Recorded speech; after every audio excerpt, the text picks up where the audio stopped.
Ini penting kalau aturakan karena kadang menganalisis Quran itu satu bilisanin Arabi mubin. Kata Imam Syafi'i, wa innahu latanzilu rabbil alamin nazala bihir rohul amin ala qalbika litakuna minal mudhirin bilisanin Arabi mubin.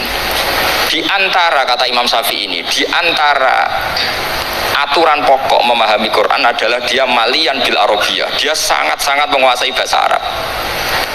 Itu masyhur dalam dialek Imam Syafi'i. Saman kalau ngaji takrib atau Fathul Mu'in, syarat sahnya tayamum lil musafir itu apa? Tolabul ma, mencari apa? Air. Sampai kalau di takrib dicontohkan, kalau di tempat atas nyari ke bawah, kalau ke bawah nyari ke atas. Imam Syafi'i ditanya, kaifa taqulu bi syartit tolab? Bagaimana Anda berpendapat bahwa tolabul ma itu wajib untuk menjadi sahnya tayamum? Terus Imam Syafi'i faqara'a falam tajidu ma'an, kamu pergi kemudian falam tajidu ma'an, kamu tidak menemukan air. Terus Imam Syafi'i mengatakan la yuqalu liman lam yatlub lam yajid wa innama yuqalu lam ya'rif. Orang yang nggak pernah mencari itu tidak bisa dikatakan lam yajid, tidak menemukan. Kalau belum mencari namanya tidak tahu. Padahal Quran bilang kamu pergi kemudian kamu tidak menemukan air. Tidak menemukan itu berarti harus mencari dulu baru dikatakan lam yajid, tidak menemukan. Kalau tidak pernah mencari namanya tidak tahu. Hanya gitu tok itu jadi ilmu bahwa tolabul ma itu wajib karena Allah mengatakan falam tajidu ma la yuqalu liman lam yatlub lam yajid wa innama yuqalu lam ya'rif. Orang dikatakan tidak menemukan berarti setelah mencari kemudian kesimpulannya tidak menemukan. Kalau belum mencari namanya apa? Tidak tahu. Nah, dari sini Imam Syafi'i istidlal wajib tolabul. Ini namanya malian bil arabiyah. Dia menguasai bahasa Arab. Begitu juga ulama-ulama sufi. Itu ada cerita Aba Yazid Al-Bustami itu ada muridnya baca ayat wasiqal ladzina taqaw rabbahum ilal jannati sumara. Orang-orang takwa itu digiring menuju surga. Itu dia nangis. Muridnya kaget. Ini guru saya tidak benar, ini ada cerita surga tapi dia malah nangis karena ayatnya itu digiring. Terus kata Abu Yazid, mereka itu di mana saja? Masa ke surga butuh digiring? Ke surga itu kan nikmat, ngapain butuh digiring? Saya tidak mau, kata dia. Abu Yazid itu gak mau digiring ke surga, itu gak mau. Mereka kan apa kaget, memangnya mau neraka kan gitu pikirannya itu. Ternyata beliau jawabnya sederhana, saya pas itu sudah dekat sama Allah sehingga tidak perlu digiring. Kemudian saya sudah panitia kiamat pas itu, jadi gak perlu digiring. Nah ini nanti penting jadi satu aturan ilmu ulumul Quran. Saya di rumah itu istiqomah ngajar Qawaidul Asasiyahnya Said Muhammad yang dulu ditulis abahnya Zubdatul Itqan oleh Said Alawi. Kemudian Zubdatul Itqan itu tentu dari kitab Itqan. Terus Said Alawi dulu ngarang kitab Faidul Khobir, sarahnya Faidul Khobir sama Sayyid Muhsin Al-Musawab. Dulu dari Padang, tapi hidupnya di Mekah. Saya dulu talaki sama Mbah Mun. Itu ternyata ada ayatnya, innal muttaqina fi jannati wa nahar fi maq'adi sidqin 'inda malikim muqtadir. Sekarang sampean saya tanya, menurut Anda semua orang kena hisab enggak? Enggak, sampean jawab saja. Menurut Anda ketika di mahsyar semua orang kena hisab apa enggak? Pasti kita menjawab iya. Tapi kata Said Muhammad, itu keliru. Enggak kebayang orang seperti Nabi kena hisab. Pasti yang kena hisab itu orang-orang yang nggak jelas. Nah, misalnya Nabi jelas baiknya, harusnya ya langsung nggak kena hisab. Karena tidak mungkin seorang saksi kok diaudit, tidak mungkin. Lo saksi itu di pengadilan kan nggak tersangka, nggak terdakwa, dia tidak boleh diintervensi oleh hakim.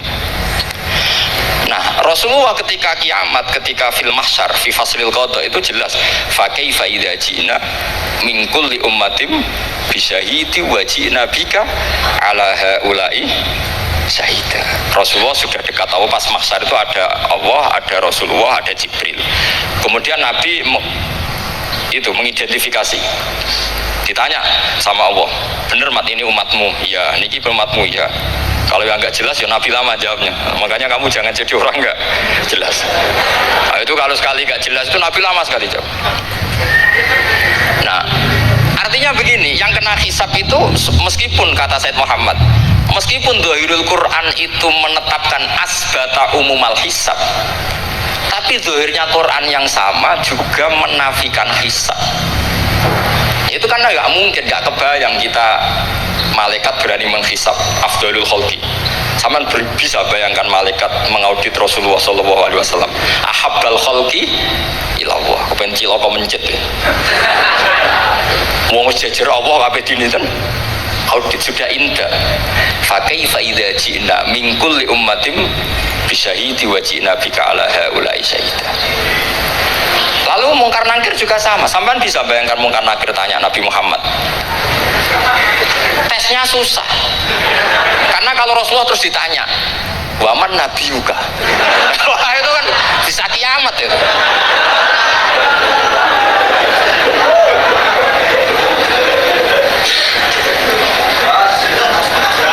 Paham ya? Makanya kata Said Muhammad, ini kan teman-teman tanya, biar carane alim tafsirnya saja, sarannya satu hafal Quran, dua hafal Sahih Muslim, tiga semua orang sudah mati, tinggal kamu yang alim.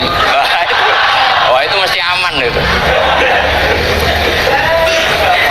Nah kalau sampean tanya saya, apa buktinya Gus kalau orang tertentu tidak kena hisab? Ya buktinya tadi misalnya innalladzina qalu rabbuna Allahu tsummas taqamu tatanazzalu alaihimul malaikatu alla takhafu wa la tahzanu wa abshiru. Mungkar nakir adalah malaikat penakut membawa ketakutan. Sementara para wali ini jelas malaikat kena konstitusi, malaikat harus mengatakan ke para wali alla takhafu wala tahzanu. Padahal Nabi tentu sayyidul awli. Para wali saja malaikat kena aturan, kamu harus bilang alla takhafu wala tahzanu wa abshiru. Para wali, kamu jangan susah, jangan gentar, kamu harus gembira. Kamu bisa bayangkan misalnya mungkar nakir bawa godok atau orang kalau dipukul akjul sak walang-walang. Kemudian kamu bayangkan si Abdul Qadir ngalami itu, Abdul Hasan Asadali ngalami itu, Abu Yazid Al-Bustami. Kalau itu ngalami gitu semua, ngapain kita jadikan mursyid? Kan sama nasibnya dengan kita. Nah, Zahirul Quran mengatakan asbatal hisab, tapi Zahirul Quran di ayat yang lain lam yusbit al hisab. Makanya tadi umumul Quran juga ditaksis dengan muqayyid, yang mutlak ditaksis dengan yang muqayyad, yang mujmal ya sama seperti itu, aturannya seperti itu, ditafsir sama yang mufassal.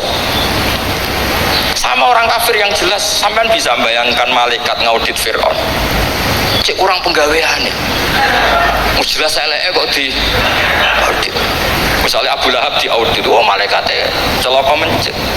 Berarti dia nggak percaya sama pernyataan Tuhan tabat yada abi lahabyu. Malaikat kok ngaudit Abu Lahab, mungkin Gusti kula cek nak meneh wonten nabi iki. Lha ki ora tau ngaji Quran tapi wong ayate tabat yada kok jadi cek. Nah, yang seperti ini masuknya kategori ulaikal ladzina, saat terusnya mereka yang kafir bi ayati rabbihim wa liqaihi fahabitos a'maluhum fala nuqimu lahum yaumal qiyamati wasna. Jadi ada orang-orang kafir yang jelas kena aturan fala nuqimu lahum yaumal qiyamati wasna. Jelas kafirnya ya gak kena hisab, yang jelas nabinya, jelas wasinya juga gak kena hisab. Yang kena kita di tengah-tengah. Tapi ilmu itu ikut mainstream karena semua orang bilang ada hisab, ya kita ikut-ikutan bilang, ya sudah gitu saja. Tapi kalau aslinya rapati percaya. Umumnya uang karena mati ditalkin ya kita melo-meloan nalkin. Tapi kalau kadang ya gak kebayang. Piye nak wali-wali ditalkin. Makanya ada di dunia wali itu ada cerita Rabi'ah Adawiyah, itu termasuk keramat beliau itu. Kalau Imam Sibawi kan dalam cerita wali kan ditanya marrobuka, ngapunten niku man mausul nopo istifham.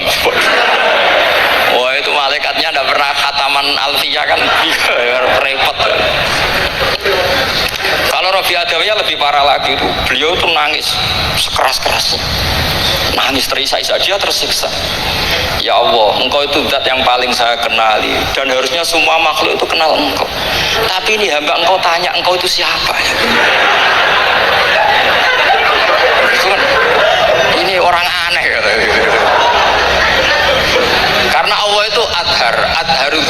kata sampai Imam Sibawayh silakan a'raful ma'arif.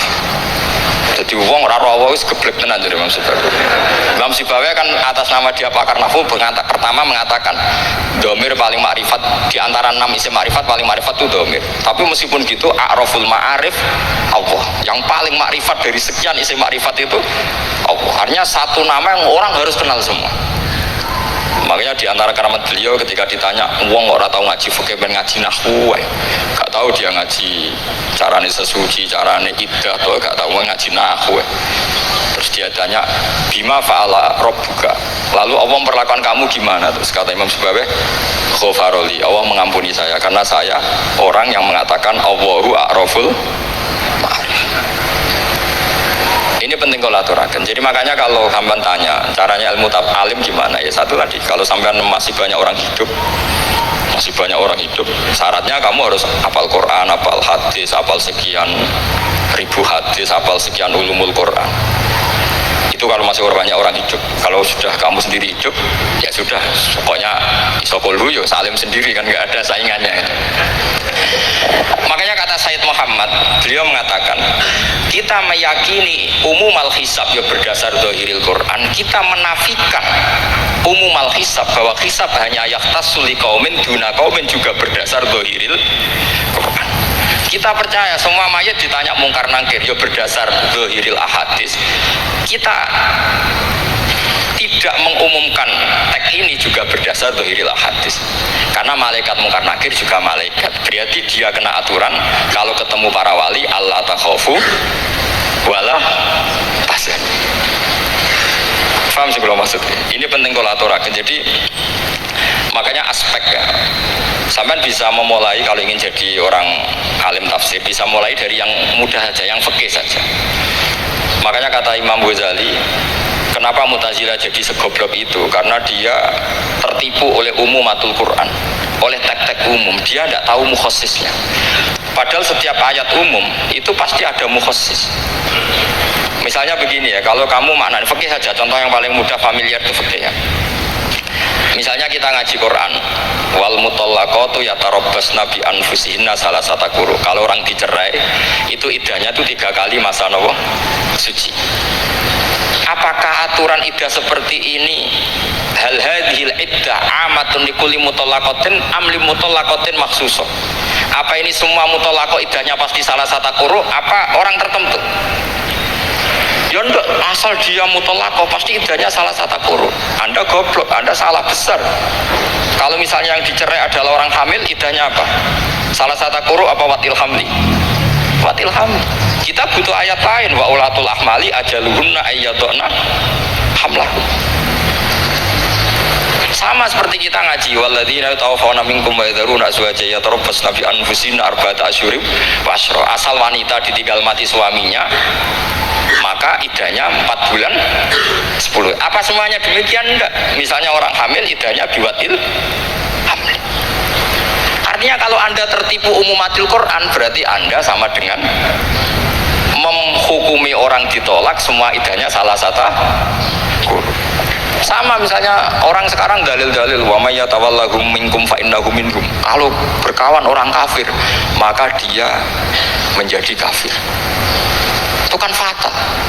Semua nabi berkawan orang kafir karena dakwahnya memang sama orang kafir. Lo coba, andai kan sampean hafal Quran, itu sama teori itu tuh mungkin menyedihkan. Coba istilahnya Quran, wadkur akhoat wa ila adin akhom huda wa ila samuda akhom. Terus semua umatnya yang kafir disebut akhom. Akhom itu artinya apa? Saudara. Mereka yang berkawan sama orang kafir. Makanya butuh analisis fikih untuk maknani wa may yatawallahu minkum fa innahu. Setelah dianalisis fikih, ternyata semua nabi diistilahkan wa ila madyan akhahum syuaiba wa ila adin akhahum huda. Akhoh itu artinya apa? Saudara. Kalau sama tanya, lalu logikanya gimana? Kata kitab-kitab kan wa ingkana dasarin fajanibu suratan. Kalau ada teman buruk, jauhi. Kalau teman baik, temani. Kalau cara usul fikih gampang. Kancanan maling dosa, wong kok kancane maling. Tapi nak dakwai maling kan. Aku orang ngancani kok dakwai dan dani selesai kan. Ngancani maling elek, nak dakwai maling. Demenan berodo elek, nak didik apik kan itu seperti itu. Nah, ini penting kalau aturaken. Nah di sini ini makanya NU itu punya sejarah panjang, banyak wali-wali yang jadab, yang coro zahir itu kancanan orang fasik-fasik. Orang syariat bingung, ini wali kok berteman orang fasik. Ya kalau kamu bahasakan teman ya masalah, kalau kamu bahasakan ini binaan. Tidak sama jawab saja, kalau dibahasakan teman masalah nggak masalah kan, tapi kalau dibahasakan itu binaan, selesai kan. Sama, Nabi berkawan orang kafir itu tidak karena berkawan, itu binaan Nabi. Memang Nabi itu jadi Nabi, objeknya adalah mengislamkan orang kafir. Ya berlama-lama Nabi dialek dengan mereka, muasyarah sama mereka. Bahkan Nabi diharuskan bersikap baik sama mereka. Itu yang disebut fabima rahmatim minallahi lintalahum walau kunta fadzar ghalidhal qalbi lan faddu min hawlik. Tapi sekarang itu orang sudah tidak pakai ilmu. Orang-orang radikalisme itu nggak pakai usul fikih. Pokoknya kalau ada ayat terjemahnya gini ya sudah itu jadi madhab. Akhirnya kecelakaan seperti ini. Pokoknya kalau ada ayat faqtulul musyrikina haitsu wajadtumuhum wa khuduhum wahsuruhum wa'udu lahum kulla marsad. Sudah apalnya ayat itu saja. Dia tidak mau ngapalkan misalnya qatilul ladzina yuqatilunakum. Ada ayat lagi wa akhrijuhum ya min haitsu akhrajuhum. Jika ulama kita membagi kafir itu ada harbi, kita musuhi, ada zimmi, ada muahad, ada mustaman. Nah, itu ulama karena tahu tidak semua orang kafir itu harbi, tidak semuanya zimmi, tidak semuanya muahad, tidak semuanya mustaman. Kalau harbi oke, kita perang, kalau zimmi ya kita bina. Kalau muahad ya sesuai perjanjian kita, kompensasinya apa, emosinya kayak apa. Tapi apalnya mereka ayat satu tema. Nah celakanya kita yang ngaji di pondok-pondok yang katanya spesialis ingin alim tafsir, apalnya ya satu ayat juga. Wah itu kan satu ayat versus satu ayat. Itu ngeri. Makanya kalau sampean tanya saya, ini katanya di acara ini sampean tanya gimana cara jadi ahli tafsir, saya jawab gampang. Caranya itu hafal Quran, hafal hadis, terus hafal ulumul Quran. Ya misalnya nadoman ya Faidul Khobir lah. Kalau kitab Nasar ya minimal itu setengah lanya itkon. Kalau nggak lanya-lanya amat ya agak lanya. Karena kitab tafsir itu gampang, teorinya itu mudah sekali. Misalnya al-ibratu bi umumil lafzi la bi khususis sabab. Itu sama dengan kayak kaidah fikih. Karena kalau kaidah fikih itu saya itu pernah dibisui kiai itu. Ini kisah nyata itu. Dibisui kiai itu. Pas basul masail dulu saya itu masih sering mau basul masail. Tadi pun pensiun buat ini. Dulu saya dengan Gus Zofur putrane Bamun itu sering makili Pondok Anwar basul masail fikih.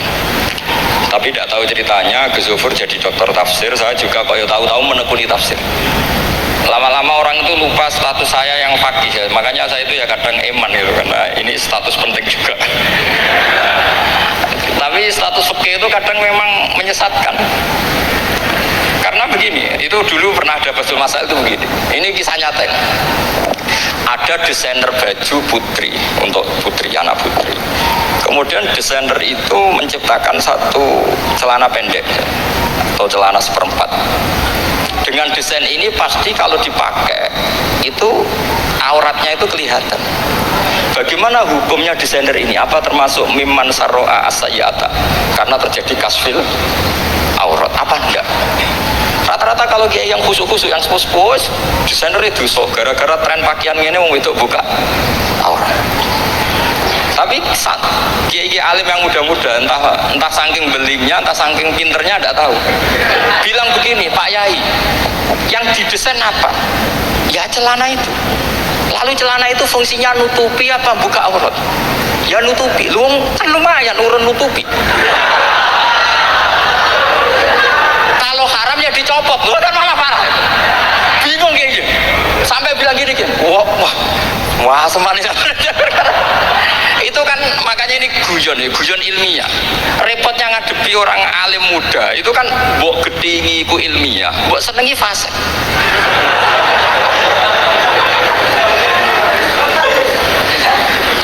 Ketika kiai yang khusyuk tadi tak tanya, kalau desainer katok seperapat,